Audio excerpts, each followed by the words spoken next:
A sua formulação capta algo importante, mas mistura alguns níveis que Tillich distingue com bastante rigor. Vale ajustar três pontos centrais para depois desenvolver o argumento dele com mais precisão. Primeiro, Tillich não diz simplesmente que o cristianismo não incorpora o estoicismo. O que ele sustenta é que há uma afinidade parcial, sobretudo na ideia de coragem diante da finitude, mas também uma ruptura decisiva. O estoicismo representa, para Tillich, uma das formas clássicas de coragem de ser, porém ainda insuficiente do ponto de vista existencial e teológico cristão. Segundo, o estoicismo não é descrito apenas como elitista, embora Tillich reconheça que ele tende a ser uma ética para os fortes, aqueles capazes de autodisciplina racional. O ponto mais importante é que se trata de uma coragem fundada na autossuficiência racional do sujeito. O indivíduo encontra em si mesmo, no logos que participa do logos universal, o princípio de sua firmeza diante da angústia. Terceiro, a ideia de que Deus está acima do sofrimento precisa ser qualificada. No estoicismo, o divino, o logos cósmico, é impassível, ordenado, racional, e o sábio participa dessa ordem ao alinhar sua razão com o todo. Tillich vê aí um modelo de transcendência que exclui a participação no sofrimento, o que será decisivo para sua crítica. A partir dessas correções, podemos reconstruir o argumento de Tillich com mais precisão. No início de A Coragem de Ser, Tillich está tentando classificar as formas históricas pelas quais os seres humanos responderam à angústia fundamental, a angústia diante do não ser, morte, culpa, vazio. O estoicismo aparece como uma resposta clássica a essa condição. A coragem estoica consiste essencialmente em afirmar o próprio ser pela identificação com a razão universal.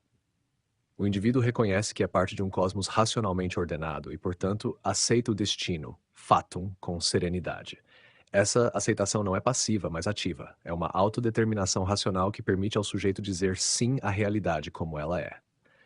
Nesse sentido, Tillich vê no estoicismo uma forma elevada de coragem. O indivíduo supera o medo ao internalizar o logos e tornar-se, por assim dizer, coextensivo à ordem do ser.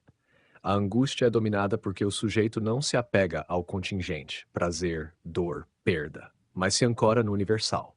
No entanto, é aqui que surge a crítica central de Tillich. Para ele, essa coragem é, em última instância, uma forma de autoafirmação finita que tenta se sustentar por si mesma. O sujeito estoico afirma o seu ser participando do logos, mas essa participação ainda depende de uma estrutura ontológica que não resolve plenamente o problema do não ser. Em outras palavras, o estoicismo enfrenta a angústia, mas não a vence radicalmente. Ele a domina pela disciplina, não a transforma em seu fundamento. Além disso, Tillich identifica um limite existencial importante. Essa coragem exige uma força interior que nem todos possuem. Daí a percepção de que há um certo elitismo. Trata-se de uma ética do sábio, não do ser humano comum confrontado com culpa profunda, desespero ou sentimento de vazio. A ruptura com o cristianismo aparece justamente aqui. Tillich argumenta que a coragem cristã não se baseia na autossuficiência do sujeito, mas na participação em algo que transcende o próprio sujeito, aquilo que ele chama de o fundamento do ser, ground of being. Diferente do logos estoico impassível, o Deus cristão, na leitura tilichiana, não está simplesmente acima do sofrimento, mas envolve-se com a condição humana, inclusive na dimensão da finitude e da angústia. Isso muda completamente a estrutura da coragem. Enquanto o estoicismo propõe uma coragem como autodomínio racional, uma elevação acima da contingência, o cristianismo, para Tillich, propõe uma coragem que inclui a aceitação da própria incapacidade. É a coragem de aceitar-se como aceito, mesmo sendo inaceitável. Aqui já entramos no tema da graça. Portanto, a crítica de Tillich ao estoicismo não é que ele esteja errado em tudo, mas que ele é insuficiente. Ele oferece uma resposta nobre, porém limitada, porque permanece no nível da autoafirmação finita. O cristianismo, por sua vez, introduz uma coragem paradoxal, não a coragem do forte que domina a angústia, mas a coragem daquele que, mesmo diante do abismo do não ser, afirma o ser porque participa de um fundamento que não depende de sua própria força. Se quisermos resumir a diferença de forma conceitualmente precisa, o estoicismo afirma o ser pela razão que se alinha ao cosmos. Tillich afirma que a verdadeira coragem só é possível quando o ser humano participa do fundamento do ser, que sustenta essa afirmação, além de sua própria capacidade.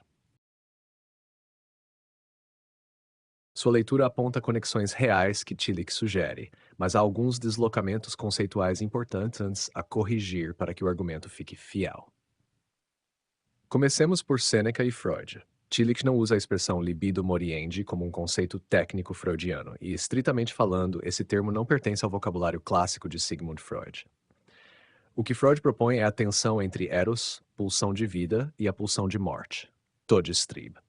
Tillich aproxima essa análise da experiência existencial já intuída pelos estoicos. A vida humana carrega em si uma ambiguidade estrutural, o impulso de viver e, ao mesmo tempo, uma tendência ao esvaziamento, à autonegação, ao retorno ao inorgânico.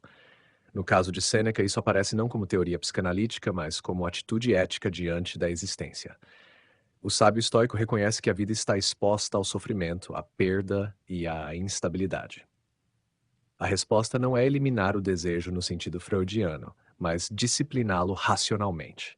A possibilidade do suicídio em Sêneca não é uma fuga desesperada, mas um ato extremo de liberdade. Quando as condições da vida tornam impossível viver de acordo com a razão, o sábio pode escolher sair dela. É nesse ponto que Tillich vê uma afinidade estrutural com Freud. Ambos reconhecem que há uma tensão interna na própria vida que não pode ser resolvida simplesmente pela busca de satisfação. A angústia não é apenas social ou circunstancial, ela está enraizada na condição ontológica do ser humano. No entanto, enquanto Freud descreve essa tensão em termos de dinâmica pulsional, Sêneca a enfrenta no plano ético como problema de autonomia e dignidade. Mas Tillich também percebe um limite aqui. A solução estoica, dominar o medo pela razão e, em última instância, manter a liberdade até diante da morte, continua sendo uma forma de coragem baseada na autossuficiência. O sujeito tenta manter sua integridade apoiando-se em si mesmo, mesmo quando isso implica a negação da própria vida. Para Tillich, isso revela tanto a grandeza quanto a insuficiência do estoicismo. Agora, sobre Sócrates. Tillich concorda com a sua intuição. A coragem diante da morte não é uma invenção dos estoicos. O exemplo paradigmático já está em Sócrates. No relato platônico, Sócrates aceita a morte não como derrota, mas como consequência coerente de sua fidelidade à verdade e à razão. O que os estoicos fazem, e Sêneca é um bom exemplo, é sistematizar e radicalizar esse modelo. A coragem socrática torna-se, no estoicismo, uma ética completa da existência, viver e morrer sob o domínio da razão universal. A morte deixa de ser apenas um evento a ser aceito e passa a ser integrada como possibilidade sempre disponível à liberdade do sábio. Tillich valoriza profundamente esse desenvolvimento, mas insiste que ele permanece dentro de um horizonte filosófico que não resolve o problema mais profundo da angústia. Sócrates e os estoicos mostram que é possível enfrentar a morte com dignidade, mas não eliminam a ameaça do não ser. Eles a enfrentam, por assim dizer, de frente, mas não a superam ontologicamente. É aqui que a crítica tillichiana se torna mais precisa. A coragem estoica, mesmo em sua forma mais elevada, inspirada por Sócrates, é a coragem de afirmar o ser contra o não ser por meio da razão e da autodeterminação. Já a coragem cristã, na interpretação de Tillich, não é simplesmente enfrentar a morte com firmeza, mas afirmar o ser apesar da impossibilidade de fundamentá-lo em si mesmo. Por isso, a aproximação com Freud ganha sentido mais profundo. Tanto a psicanálise quanto o estoicismo reconhecem a divisão interna do ser humano e a presença da negatividade na própria vida. Mas, para Tillich, ambos ainda operam no nível da finitude, seja como análise, seja como ética, estoicismo. Em síntese, ajustando sua formulação, não se trata exatamente de uma libido moriendi, como falta de satisfação, mas de uma tensão estrutural entre vida e autonegação reconhecida tanto por Sêneca quanto por Freud. A coragem diante da morte tem seu arquétipo em Sócrates, e o estoicismo a transforma em sistema. Tillich admira essa coragem, mas a considera limitada porque permanece baseada na força do sujeito, e não em um fundamento do ser que ultrapasse essa própria finitude. A sua leitura está bem orientada, mas há três ajustes conceituais importantes para alinhar com maior precisão o que Tillich faz no capítulo inicial. Primeiro, a distinção entre medo e angústia. Tillich trabalha com essa diferença de modo técnico. O medo tem objeto, medo de morrer, de perder algo, de sofrer, enquanto a angústia é difusa e ontológica, é a consciência do não ser, morte inevitável, culpa, vazio. O estoicismo, segundo ele, oferece instrumentos eficazes, sobretudo contra o medo, ao desmascarar os objetos temidos. Mas ele não resolve plenamente a angústia, porque esta não pode ser eliminada por análise racional. Ela pertence à própria condição de existir. Segundo, a ideia de despojar a face dos problemas está correta, mas convém refiná-la. Os estoicos não dizem simplesmente que o medo da morte é pior que a morte. O que afirmam é que o sofrimento humano deriva, em grande medida, de juízos equivocados. Aquilo que chamamos de mal, morte, dor, perda, não é um mal em si, mas algo que julgamos como tal. A prática estoica consiste em reeducar o julgamento. Ao ver as coisas como realmente são, eventos naturais necessários inscritos na ordem do cosmos, o medo perde sua força. Tillich reconhece aí uma extraordinária lucidez psicológica. Terceiro, a associação com libido e tipos de desejo precisa ser corrigida em termos históricos. A distinção entre desejos naturais e desejos vãos não é propriamente estoica, mas epicurista. Em Epicuro, temos a clássica divisão entre desejos naturais e necessários, naturais não necessários e desejos vazios. Já o estoicismo, em Sêneca ou Epicteto, não organiza a ética a partir de uma tipologia de desejos, mas a partir do domínio racional das paixões, que são julgamentos desordenados. Feitas essas correções, podemos desenvolver o ponto de Tillich com mais precisão. Tillich vê no estoicismo uma tentativa sofisticada de enfrentar o sofrimento humano por meio de uma espécie de análise ontológica prática. O estoico procura reduzir o poder do sofrimento ao expor sua estrutura real. Por exemplo, a morte não é um mal moral, mas um evento natural. A perda não destrói o ser essencial. A dor não atinge a dignidade racional do sujeito. Ao retirar dessas experiências o caráter absoluto que lhes atribuímos, o medo diminui. Essa estratégia tem uma força enorme. Tillich reconhece que há aqui uma antecipação de algo que hoje chamaríamos de terapia cognitiva. O sofrimento é amplificado por interpretações errôneas, e a correção dessas interpretações produz liberdade interior. No entanto, ele identifica um limite decisivo.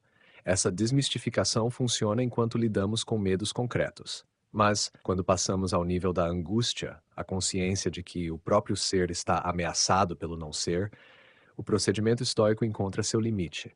Não é possível reclassificar a morte como neutra sem que reste um núcleo de angústia, o fato de que eu deixarei de ser.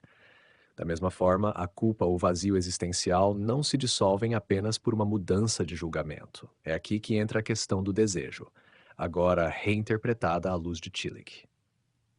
Você mencionou corretamente que parte do sofrimento vem de desejos que não podem ser satisfeitos. Isso é verdadeiro, e Tillich concordaria em parte. O apego ao finito, ao contingente, produz ansiedade. O estoico responde reduzindo o campo do desejo ao que depende de nós e ao que é racionalmente aceitável. Mas Tillich aprofunda o diagnóstico. Mesmo que todos os desejos equivocados fossem eliminados, a angústia permaneceria. Por quê? Porque ela não deriva apenas de desejos mal orientados, mas da própria estrutura do ser humano como finito. Não é só que desejamos mal, é que somos seres ameaçados pelo não ser. Portanto, a solução estoica, ajustar o desejo e o julgamento, é poderosa, mas parcial.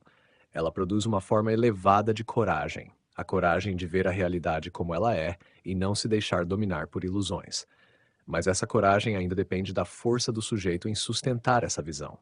E é exatamente isso que Tillich considera insuficiente. Para ele, a verdadeira superação da angústia não vem apenas de desmascarar os objetos do medo, mas de participar de um fundamento do ser que não pode ser ameaçado pelo não ser. Em outras palavras, não basta reinterpretar a morte. É preciso encontrar um modo de afirmar o ser que não dependa da negação da própria finitude. Se quisermos sintetizar o desenvolvimento com precisão, o estoicismo ensina a desmontar os medos ao corrigir os juízos e disciplinar os afetos. Isso reduz significativamente o sofrimento ligado a desejos e avaliações equivocadas. Mas a angústia fundamental, ligada à finitude, culpa e vazio, permanece. Tillich reconhece o valor dessa coragem estoica, mas a considera limitada porque ela ainda repousa na capacidade do sujeito de sustentar a si mesmo. A sua formulação toca o núcleo do argumento de Tillich, mas precisa de alguns ajustes finos para não distorcer o alcance da comparação. Primeiro, sobre Epicteto. Tillich não afirma que o estoicismo supera o destino e a morte no sentido de anulá-los, mas que ele consegue enfrentá-los com uma forma elevada de coragem. O estoico não vence a morte, ele a despoja de seu poder de paralisar, ao reinterpretá-la como algo que não atinge o núcleo racional do sujeito. O mesmo vale para o destino. Não é negado, mas aceito ativamente. Amor fati em linguagem posterior. Segundo, a questão do pecado e da culpa. Aqui você está no ponto decisivo, mas convém refinar. Para Tillich, o estoicismo não possui propriamente a categoria de pecado, no sentido cristão, isto é, como alienação radical do fundamento do ser. Em Epicteto, o erro humano é interpretado como ignorância ou juízo equivocado, algo que pode ser corrigido pela razão. Já no cristianismo, na leitura tillichiana, a culpa tem uma profundidade ontológica. Não é apenas erro cognitivo, mas uma ruptura do próprio ser. Por isso, a coragem estoica é insuficiente aqui. Ela não tem instrumentos para lidar com uma culpa que não se resolve por esclarecimento racional. Terceiro, a referência a Hamlet. Quando você menciona que a consciência nos faz covardes, está evocando corretamente Hamlet. Tillich utiliza esse tipo de exemplo para mostrar uma dimensão da consciência que o estoicismo não alcança plenamente. A autoconsciência reflexiva que paralisa, que revela não apenas o perigo externo, mas a divisão interna do sujeito. O estoico, em linhas gerais, diria que essa paralisia decorre de um juízo incorreto e que deve ser corrigida pela razão. Mas Tillich argumenta que Hamlet representa algo mais profundo, a experiência de uma consciência que se volta contra si mesma e descobre sua própria incapacidade de agir com unidade. Aqui já não estamos apenas no campo do medo, mas da angústia existencial e da autocondenação. É por isso que Tillich sugere implicitamente que Epicteto e Hamlet operam em registros diferentes. Não se trata apenas de dimensões morais diferentes, mas de níveis distintos de profundidade existencial. O estoicismo é extremamente poderoso no nível ético-racional. Hamlet revela uma crise no próprio centro do eu. Agora, quanto à sua última afirmação, de que Tillich subordina a coragem estoica à fé cristã, ela precisa ser formulada com mais precisão conceitual. Tillich não simplesmente subordina o estoicismo como se fosse um estágio inferior descartável. Ele o interpreta como uma realização autêntica da coragem de ser no nível da autoafirmação finita. Em outras palavras, o estoicismo é uma resposta legítima e elevada à angústia, mas ainda situada dentro dos limites da finitude humana. O que o cristianismo introduz para Tillich não é apenas uma correção, mas uma transformação da própria estrutura da coragem. No estoicismo, a coragem é uma autoafirmação do ser baseada na razão, uma tentativa de alcançar independência interior diante do destino. Uma disciplina que visa eliminar o poder do medo por meio do juízo correto. Na coragem cristã, na leitura tillichiana, temos algo qualitativamente distinto. A coragem não nasce da autossuficiência, mas da participação no fundamento do ser. Ela inclui a aceitação da própria incapacidade, especialmente diante da culpa e da alienação. Ela não elimina a angústia pela razão, mas a atravessa por meio daquilo que Tillich chama de graça. Por isso, a coragem cristã pode lidar com aquilo que o estoicismo não consegue resolver, a culpa radical. Enquanto o estoico diz, em essência, corrija seu juízo e você será livre, Tillich afirma que há uma dimensão em que o ser humano não pode simplesmente se corrigir. Ele precisa ser aceito apesar de si mesmo. Se quisermos sintetizar o seu argumento já corrigido e desenvolvido, o estoicismo, exemplificado por Epicteto, oferece uma forma robusta de coragem diante do destino e da morte, ao reinterpretá-los racionalmente.